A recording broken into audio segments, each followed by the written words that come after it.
May monthly animal forecast para sa taong 2025. Rabbit naman tayo, 1927, 1939, 1951, 1963, 1975, 1987, 1999, 2011, and 2023. This month, Rabbit zodiac is set for being more cautious and bold over their reaction. The rabbit may makakaramdam na masyado siyang sensitive sa buwan na ito. Madaling mairita.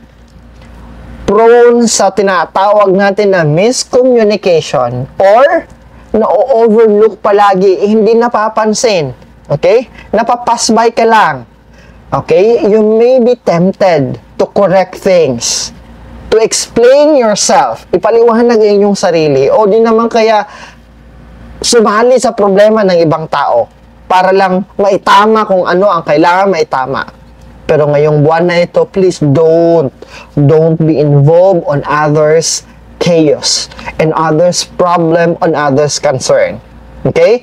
This month, your power, mga rabbit, holds back on not stepping in or yung hindi pagsali sa gulo ng may gulo, sa problema ng may problema.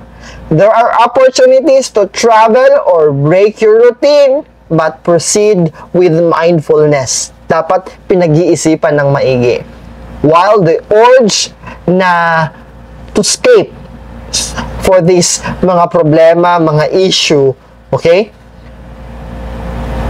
But make sure that you double check your everything, all the details, especially pag pera ang pinag-uusapan. Pag trust or tiwala ang pinag-uusapan. Ano ba ang best action natin, mga rabbit, ngayong buwan na ito?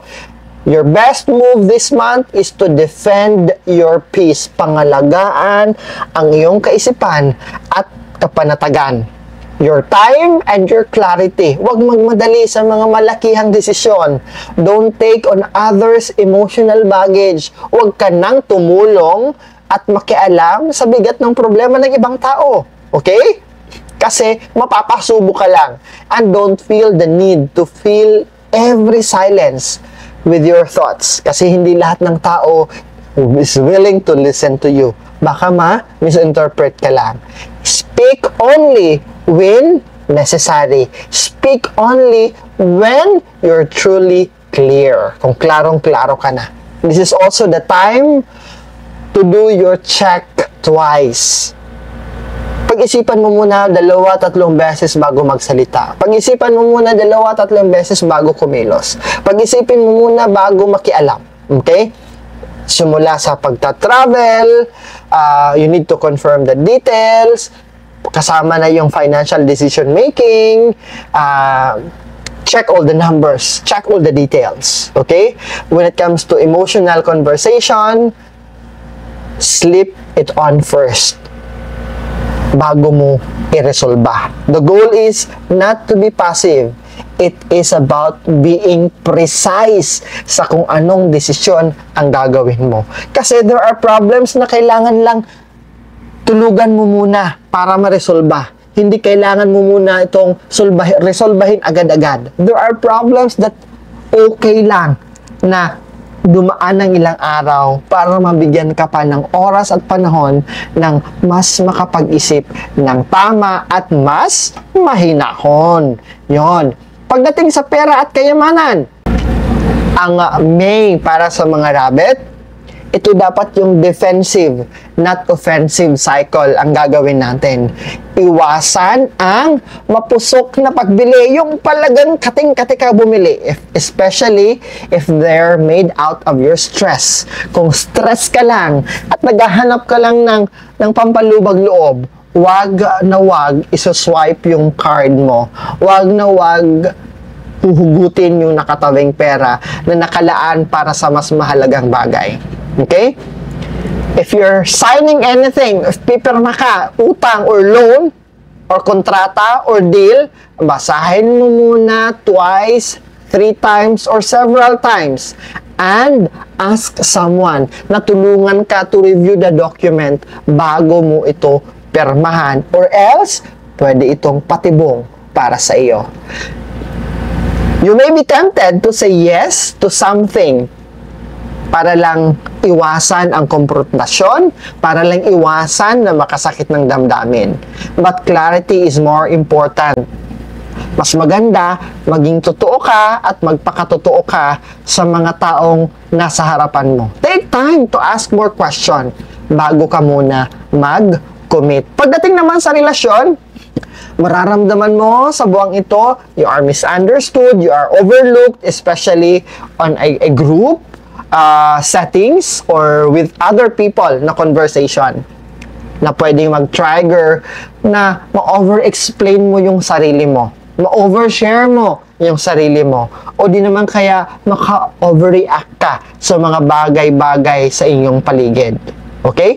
Don't take it personally. Wag dibdibin. This month, energy is just a bit noisy. Medyo maingay. People are distracted, not dismissing you. Distracted lang yung mga tao. Kaya akala mo, hindi ka nila pinakikinggan, hindi ka nila pinapansin. Marami din silang pinagdaraan ng problema. The world is too noisy para atupagin ka pa nila. Kaya wag na wag didibdibin. Instead of pushing yourself too hard, try to listen deeply.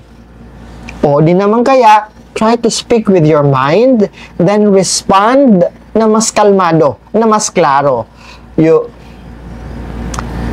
Ito ang tutulong sa iyo para mas makapagbigay ka ng mas magandang impact sa kausap mo. Para sa may mga kapareha, keep the conversation light in as much as possible. Serious matter should be discussed only after you have cooled down. Hindi yung pagkatapos ng awayan, mainit pa yung mga ulo, pag-uusapan nyo about pera, pag-uusapan nyo about pagbili ng bagong sasakyan, pag-uusapan nyo about investment. Very, very wrong. Kailangan muna lahat ma-cool down. Para sa mga single, mas maganda if you observe more and act less. Mindset natin mga rabbit ngayong buwan ng Mayo, itong buwan ng Mayo is not about proving yourself na tama ka, nasa tamang daanan ka, tama yung binibigay mo, kino-contribute mo, but it's about protecting your energy para hindi mo masayang yung energy mo and choosing your moments ng mas matalino. Ang boses mo matters to everyone, but its power amplify kung ginagamit mo strategically. May pinagpaplanuhan.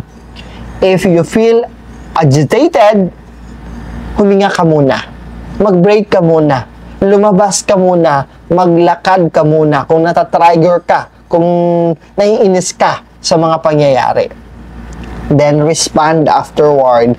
After mong huminga, after mong naglakad-lakad, para hindi ka makakapanakit at hindi ka mami-misunderstood ng ibang tao. Dragon naman